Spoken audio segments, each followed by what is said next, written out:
Dave in Colorado. How are you doing? Good, sir. How are you? I'm amazing. What's going on?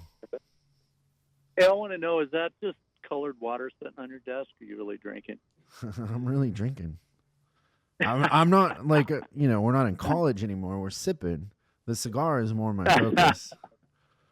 But I'm sorry. I had to ask. oh no, I like it. Um, hey, I've got a couple questions for you. Is it okay if I mention my company name? Sure. Okay. So I own a sign shop in town here, and we manufacture a product via the internet, and we send product nationwide using a mostly for hospitals. It's SimpleSnapFrame.com. I've got an issue Say where I that have again. a Slower. Simple SimpleSnapFrame.com. snap frame. Okay. Yep, and that's actually our company name. Is we included the .com with that. So, um, I've got a company on the internet that's using our name to attract customers to their website. I filed for a trademark on the name, but I keep getting declined because of the name. The snap frame is too general of a term. Do you have any advice, or is there any other avenues that I can go to kind of protect ourselves from this type of copying us? I guess I should say. So you sent him a cease and assist? I did, and they basically told me to pound sand. And so then the next step is to file in court? Well, but again, I don't have that name trademark because they won't allow me to trademark it. So, do I really have a leg to stand on? I guess. Do they have it trademarked? They do not. And so did you Now, quickly granted, trademark it? well, like I said, I've been trying to trademark it. I continue to get declined because of the general name type. So I guess my question to you is without being able to get the trademark, they don't have a trademark. I've been using this name multiple years prior to them. Is there like a I don't know how you put it, like a grandfather to the name? Is that anything legal? Or, I mean, I understand you're not a lawyer, but I was just curious if you had any ideas on that. Okay, let me ask a couple more questions. So you're simplesnapframe.com and they're simplesnapframe.net? No, they're a totally different name, And what do they but they are sell? on their web What do they on sell? they're copying our product. And I don't have a patent for this product because it's a fairly general product. Does that make sense? I mean, but they're using our name for advertising on the internet to get people to their website. They're actually totally different name. And I've sent them a cease and desist to stop using the simple snap frame, and they basically told me, too bad. So, with it via being the internet, is there any recourse that you know of, or? Well, I mean, in those situations, being me, and the way that I would handle this is I would get a really aggressive attorney that's really good at this, and I would serve them with a lawsuit that if they were to lose the lawsuit, they would go out of business. I would sue them for a lot of money, and I would basically, I would spend my way, if it was worth that much to me, into success, because at some point they're not going to want to fight the lawsuits and they're not going to want to fight it. So how committed to this and how much money do you want to put into it? Yeah, good question. Yeah. Well, let's pour ourselves a little tequila and light a cigar and talk about it. How much fight? It's not the size of the dog, it's the size of the fight in the dog. How much fight and money do you want to put behind this? Well, right now I'm not sure. I mean, we're doing well as a company. I haven't heard any other comments. I haven't heard any issues of us bidding against them for projects. I don't think they're doing that great with it. So that's my question. I guess you're right. I mean, that's how much do I really want to put into it? I guess. Well, it sounds like if they're not doing that good with it, you could probably push them over pretty easy. But do you want to spend 10 grand Yeah. on it, 100 grand? Right. So find an aggressive lawyer, just send a letter, just kind of fill. No, you're gonna have waters. you already sent a cease and assist, and they told you to pound sand, right? Yeah, well, I sent that myself. I didn't actually send it through a lawyer. Maybe that would hold more weight. Yeah, but a lawyer's gonna write that letter like, so we're telling you to cease and assist, and then here's the deal: if you don't, we're going to sue you for this and all your sales and all your back sales. And then there just becomes a point where somebody doesn't want to, they don't want to go through that. They don't want to fight that. And so they'll stop using your name, and it would happen pretty quick. But, the thing that they have to understand, and as soon as you file a lawsuit, they're going to have to retain a lawyer. So they're going to have to retain a lawyer that's going to cost 20 grand. Then you're going to immediately do due diligence where they're going to have to turn over all their sales records, all their SEO, all of their email. Like, you're going to go at them pretty hard, and then they're going to get that. Right. They're going to get that discovery, and they're not going to want to do it. And so then they're going to leave you alone. So it just depends on how hard if you're in the right and you believe you're in the right and you believe you had this before them, then it just depends on how fast and how much you want to spend. But usually you can make these kind of things go away with a good lawyer.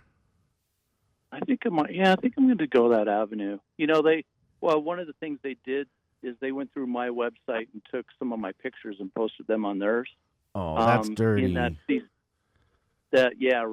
That's dirty. In that cease and desist letter, they did remove the pictures, acknowledging that they were mine. But as far as the name go, they basically said if I don't have a trademark, there's too bad. But I think that's good advice. I think I might just do that with a lawyer just to end it.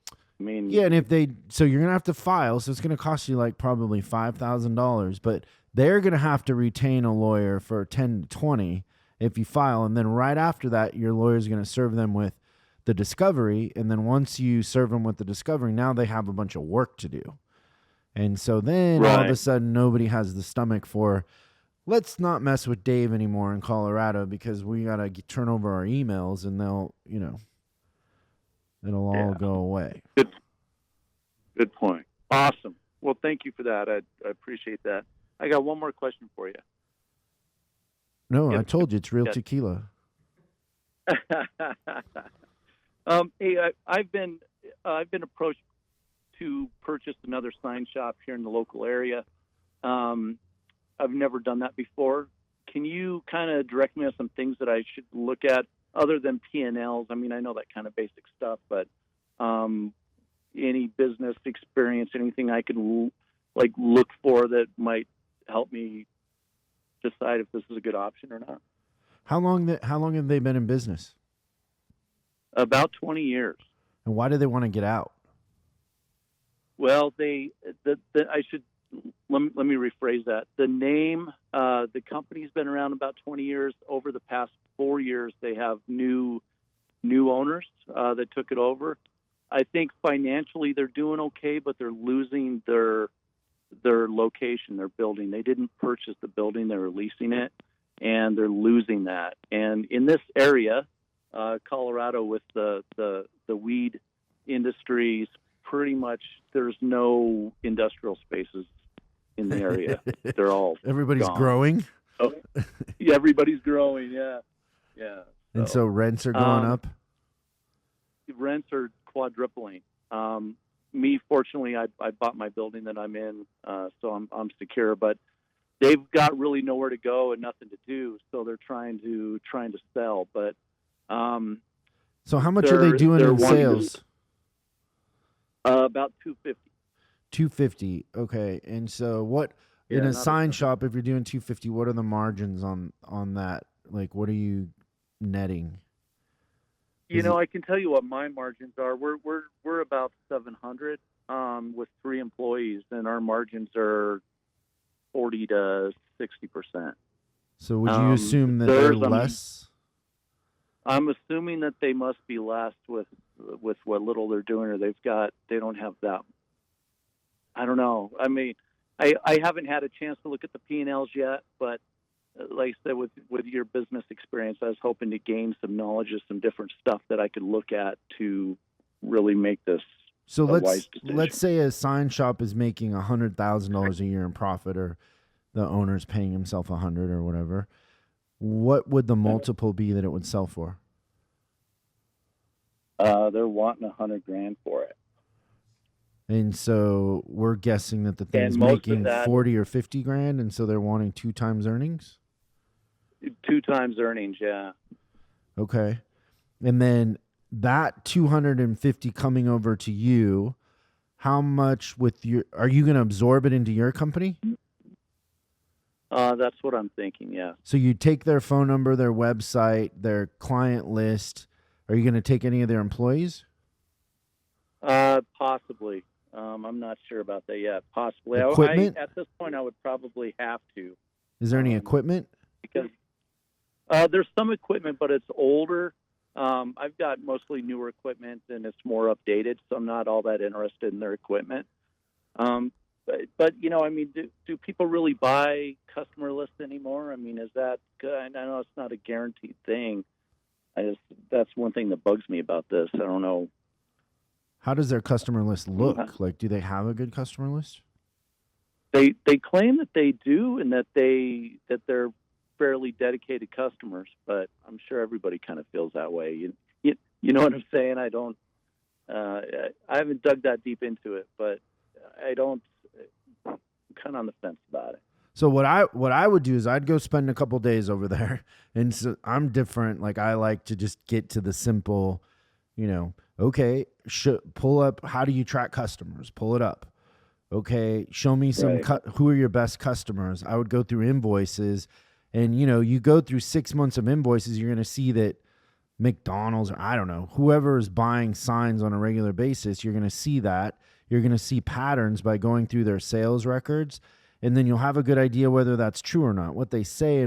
But in a couple of days, just going through their numbers and understanding, getting really organic and close to the numbers and the people, and spending a couple of days in the business, listening to how they answer the phone, listening to, if you're sitting there and they're answering the phone and people are complaining and they're all complaints, then it's an issue of culture and how they're running it. And then maybe the thing's worth 50 grand to you. And so I'd just go spend a couple days there and poke around. But once you get past the financials and what you're paying, times earnings, and you understand the equipment's of no value to you. And so I wouldn't pay $100 grand for a sign company's list, which is basically you're just buying the assets on the list, right?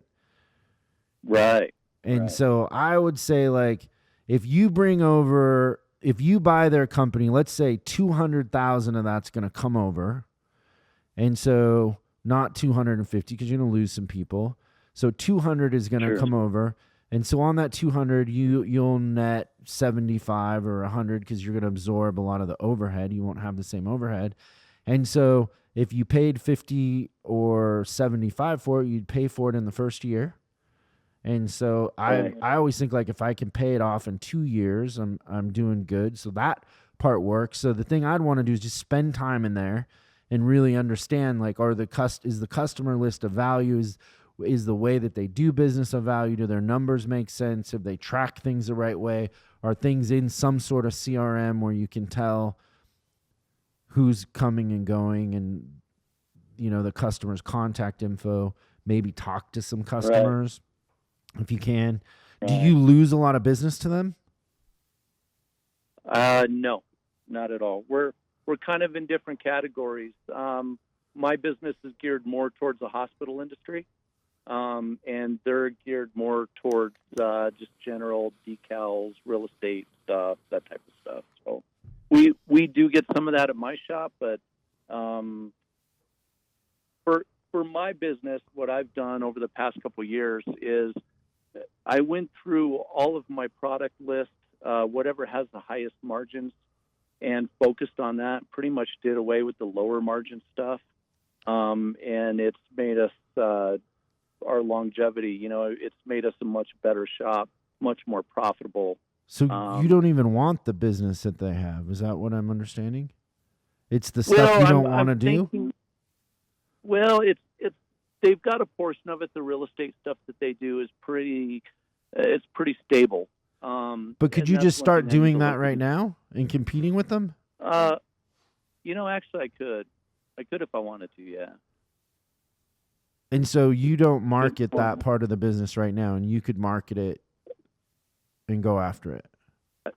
I could market that portion of the business. They've kind of covered the area. I mean, they've got a good hold on it. That would be the only reason why it would kind of pique my interest. So Yeah, then I think go in there, spend some time, and see. But if my personal philosophy and what I've seen kind of work is if you can make a deal like that where you're not the biggest asset is going to be the fact that they're going away and their customer list, right, and you can pay for it in a year. I would do that deal. But yeah, the ROI on it's pretty decent, I guess. So yeah, because you're not going to have the overhead, right? Right. Yeah, no overhead at all. So it's just plus for you. So all of a sudden you're doing $1 million a year. Yeah. For $100,000, you're doing $1 million a year, and you can raise the prices that's because nice they've gone goal. away. That's a nice goal for a 3-person shop. I think we're doing pretty well. You might have to add a 4th person, Dave. I would. Yeah, I would. Maybe you have to add 2 people. But that's a pretty good deal because you can, if they go away and there isn't a lot of competition in town, you can raise your prices a little bit. Like you raise prices 20%, pay for it. Yeah, that's true. Good point. And well, right on, Chris. I thanks for chatting with me, man. I really appreciate it. Well, toast to you, the real tequila here, and I hope you have a great week and keep us posted.